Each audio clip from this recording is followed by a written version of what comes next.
Hello everybody, welcome to my YouTube channel moms Shaurya. मैं हूं आपके साथ निहारिका महेश्वरी। आज हम बात करेंगे ऑटिज्म की। जी हां, सही पहचाना। एएसडी एक ऐसी डिजीज जिसे बड़े पर्दे पर भी जिसकी कॉम्प्लेक्सिटीज बताई गई है, लोगों को अवेयर और इसके बारे में एजुकेट किया गया है कि ऑटिस्टिक बच्चों को भी, ऑटिस्टिक बिहेवियर वाले लोगों को भी आप समान व्यवहार उनके साथ करें। प्रियंका चोपड़ा बर्फी या माय नेम इज खान में शाहरुख खान ने एक ऑटिस्टिक पर्सन का किरदार बखूबी निभाया है। लेकिन एएसडी है क्या? ये कॉम्प्लेक्स डेवलपमेंटल डिजीज है जिसे समय रहते हम कैसे पहचानें और इसका क्या क्योर है, कैसे ये बॉडी लैंग्वेज को प्रभावित करता है और पेरेंट्स के लिए वाकई किस तरीके से एक सपोर्ट सिस्टम बनने की जरूरत है। ऐसे केस में अपने बच्चे को समय रहते कैसे इस बिहेवियर से आप बाहर निकालें, ये तमाम बातों का जवाब देने के लिए और सारे जितने भी एप्रीहेंशन है, डाउट्स हैं, उनको क्लियर करने के लिए मेरे साथ डॉक्टर लता भट्ट मौजूद हैं, जो कि एक डेवलपमेंटल पीडियाट्रिशियन है। Welcome to my YouTube channel ma'am. Thank you, Niharika Maheshwari, for inviting me to your YouTube channel. Doctor Lata, मेरा पहला सवाल यही है कि ऑटिज्म के शुरुआती लक्षण को हम किस तरीके से पहचानें? ऑटिज्म एक डेवलपमेंटल डिसऑर्डर है। इसका मतलब ये कि ये ब्रेन के विकास से रिलेटेड दोष है और इसमें इन बच्चों में सोशल एंड कम्युनिकेशन स्किल्स की प्रॉब्लम होती है। एक सोसाइटी में हम कैसे बिहेव करें, किस तरह से लोगों के सामने पेश आएं और किस तरह से उनसे संवाद करें, इसमें उनको तकलीफ होती है। इसके अलावा उनका एक रेपिटेटिव बिहेवियरल पैटर्न होता है।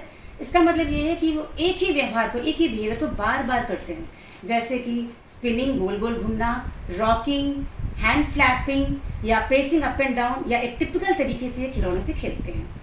और कुछ बच्चों में सेंसरी इश्यूज भी होते हैं, जैसे कि दे आर इधर हाइपो और hyper sensitive to sound, light, pain and temperature. ये जेनेटिक होता है और लेकिन एनवायरनमेंट का भी इसके ऊपर थोड़ा असर पड़ता है।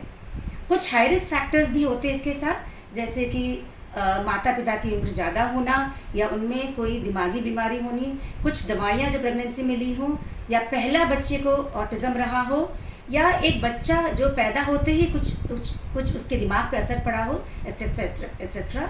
इन सब हाई रिस्क सिचुएशन में ऑटिज्म का रिस्क बढ़ जाता है। ये लेकिन एक चीज़ हमें समझना है, ये होता जन्म से ही है, लेकिन माँ बाप को कभी करीब 2.5-3 साल के आसपास लगता है कि हमारे बच्चे में कुछ प्रॉब्लम है, क्योंकि वो बोल नहीं रहा है, या फिर वो कुछ बोल रहा है लेकिन हमें समझा नहीं पा रहा, हमसे कम्युनिकेट नहीं कर रहा है। तो शुरुआती लक्षण क्या है, ये हम सबको जान लेना चाहिए ताकि हम जल्दी से उसको पकड़ सकें और इनका थेरेपीज दिला सकें। अब जैसे बच्चा पैदा होता है तो 2-3 महीने के आसपास आई कांटेक्ट आती है, लेकिन अगर 6 महीने का बच्चा हो गया, आंखों में आंखें डाल के नहीं देख रहा है, बच्चा स्माइल नहीं कर रहा है, बच्चा 9 महीने का हो गया लेकिन कोई फेशियल एक्सप्रेशंस नहीं है उसकी। 9 महीने के बच्चा जनरली स्ट्रेंजर को देखता है तो वो एक रोने सा मुंह बनाता है, अपनी माँ को देखेगा, स्ट्रेंजर को देखेगा और एक फेशियल एक्सप्रेशन देगा।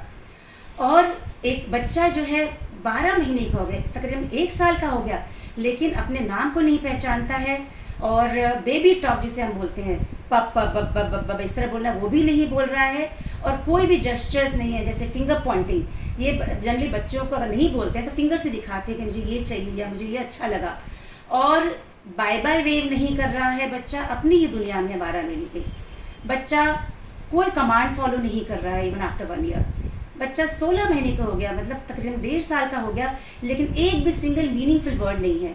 कई बच्चे जो है नर्सरी राइम बोल देते हैं या डायलॉग्स रिपीट कर देते हैं, उसे हम मीनिंगफुल वर्ड या अर्थात्मक भाषा नहीं बोलते हैं। मीनिंगफुल वर्ड वो होता है जैसे बच्चा मम्मी को ही मम्मी बोल रहा है, पापा को ही पापा बोल रहा है।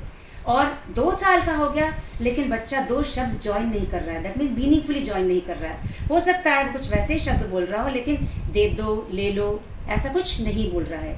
इसके अलावा जो मैंने बोले हैं सेंसरी इश्यूज, या बच्चा अपनी दुनिया में है, या बच्चा जो है चेंज ऑफ रूटीन को एक्सेप्ट नहीं कर रहा है, या फिर अगर कोई भी चीज़ अचीव कर ली है, कुछ बोलने लगा है, कुछ कम्युनिकेशन आया है लेकिन वो रिग्रेशन हो गया, अब नहीं कर रहा है, तो वो भी एक चिंताजनक बात है। बिल्कुल। लेकिन डॉक्टर लता, ऑटिज्म और स्पीच डिले में फ़र्क क्या है? क्योंकि ये जो फ़र्क है पेरेंट्स समझ नहीं पाते और उसके कारण वो कंफ्यूज हो जाते हैं। आइसोलेटेड स्पीच डिले होता है जिसमें खाली बच्चा बोल नहीं रहा है, वो नॉन वर्बल कम्युनिकेशन मतलब जेस्चर्स और हाव भाव से हर चीज़ समझा देता है। वो आई कांटेक्ट होता है, आंखों में आंखें डाल के देखता है, वो स्माइल करता है, वो बाय बाय करता है, वो कमांड फॉलोइंग करता है और ऐसे उंगली से हर चीज़ दिखा देगा, मुझे ये चाहिए, मुझे ये नहीं चाहिए। और इसका मतलब बिना बोले वो अपनी हर बात समझा रहा है और लोगों से कनेक्ट भी हो रहा है, सोशली वो एप्रोप्रिएट बिहेवियर दिखा रहा है। और अगर स्पीच डिले का हम थेरेपी दें तो ये बच्चे पूरी तरह से ठीक हो जाते हैं, अगर हम टाइमली थेरेपी दें तो। और लेकिन ऑटिस्टिक बच्चे क्या होते हैं, वो बोलते भी नहीं है और साथ में जो नॉन वर्बल कम्युनिकेशन, जेस्चरिंग, ये सब भी वीक होता है उनका। और उसके अलावा उनमें और भी इश्यूज होते हैं जैसे सेंसरी इश्यूज और बार बार एक ही टिपिकल बिहेवियर को दोहराना। और ऑटिस्टिक बच्चों में अगर थेरेपी दी जाए तो उनमें इम्प्रूवमेंट जरूर आता है, सिम्टम्स कम होते हैं, लेकिन उनके जो कोर प्रॉब्लम है, जो उनकी मूड प्रॉब्लम है, वो थोड़ी थोड़ी रह जाती है। उनको लाइफ लॉन्ग थोड़ी थोड़ी सपोर्ट की जरूरत होती है। बिल्कुल डॉक्टर लता, लेकिन मेरा सवाल एंड में यही रहेगा कि ऑटिज्म माइल्ड है, मॉडरेट है या सीवियर है। इन तमाम तीनों चीज़ों को समझकर डेवलपमेंट थेरेपीज़ या फिर जो ट्रीटमेंट प्रोसीजर है वो क्या होना चाहिए, ताकि जो पेरेंट्स हमें देख रहे हैं, जो व्यूअर्स हमें देख रहे हैं, वो किसी न किसी गफलत भरी सिचुएशन में ना फंसें। और क्या ये जो ट्रीटमेंट थेरेपीज़ होती हैं, क्या ये परमानेंट सोल्यूशन है ऑटिज्म को क्योर करने का? ओके, ऑटिज्म को के बच्चा जब हमारे पास आता है, हम उसका पूरा असेसमेंट करते हैं और असेसमेंट के बेसिस पे हम डिसाइड करते हैं कि इसको क्या क्या लक्षण हैं और क्या क्या इसके स्ट्रॉन्ग पॉइंट्स हैं और क्या क्या इसकी वीकनेसेस हैं। इसके बेसिस पे हम लोग अपना थेरेपी प्लान करते हैं। और थेरेपी में एक होता है ऑक्यूपेशनल थेरेपी और एक होता है बिहेवियरल इंटरवेंशंस, जिसके कई प्रकार हैं। तो ऑक्यूपेशनल थेरेपी जो होता है वो बच्चों के सेंसरी इश्यूज को एड्रेस करता है, जिससे कि बच्चे में एक स्थिरता आती है, उसकी हाइपर एक्टिविटी भी कम होती है थेरेपी देने से और उसका कंसंट्रेशन भी बढ़ता है, जिससे कि वो आसपास वालों की बातें सुनने लगता है। और जो हम बिहेवियरल इंटरवेंशन देते हैं उसमें हम लोग बच्चे को लाइफ स्किल सिखाते हैं।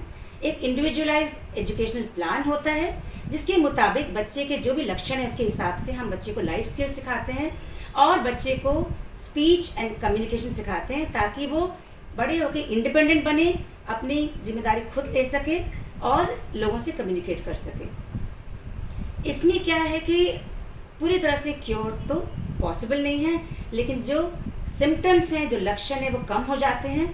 इसके अलावा कभी कभी दवाई भी दी जाती है, जैसे बच्चे में एग्रेशन बहुत ज़्यादा है और जिसकी वजह से फैमिली लाइफ डिस्टर्ब हो रही है और थेरेपी भी नहीं दिया जा पा रहा है, या बच्चे में इतना ज़्यादा रिपीटेटिव बार बार दोहराने वाला बिहेवियर इतना ज़्यादा है कि उससे भी हमें प्रॉब्लम आ रही है, तो दवाई दी जाती है, या कभी कभी स्लीप प्रॉब्लम भी दी जाती है।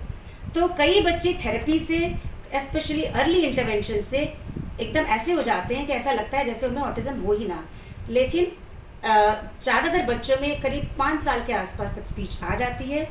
अगर किसी बच्चे में 6 साल से पहले स्पीच आ जाए, उसका IQ लेवल अबव 50 हो और उसमें ऐसा कोई स्किल हो जिससे कि वो अपनी बाद में पैसा कमा सके, तो लॉन्ग टर्म आउटकम बेहतर रहता है। इनमें फिर भी कुछ कुछ परेशानियां, कुछ कुछ दिक्कतें रह जाती हैं, specially related to social and communication problems, जिसके लिए उनको थोड़ा सपोर्ट की ज़रूरत पड़ती है।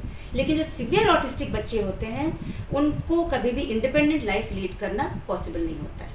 Thank you so much doctor Lata for joining my YouTube channel और दर्शकों को बताने के लिए कि ऑटिज्म कितनी गंभीर एक कॉम्प्लेक्स डेवलपमेंटल डिजीज है, उसको समय रहते कैसे समझें, पकड़ें, उसका क्योर क्या है और घबराने की ज़रूरत नहीं है। बच्चे को सपोर्ट करने की ज़रूरत है और पेरेंट्स को खुद स्ट्रांग होने की ज़रूरत है। Thank you so much for watching. Thank you, Niharika, for inviting me on your YouTube channel, Mom's Shore, to talk on such an important and complicated topic like autism, because the incidence is on the rise. और ये अभी 1 in 54 children को affect करती है as per the latest data.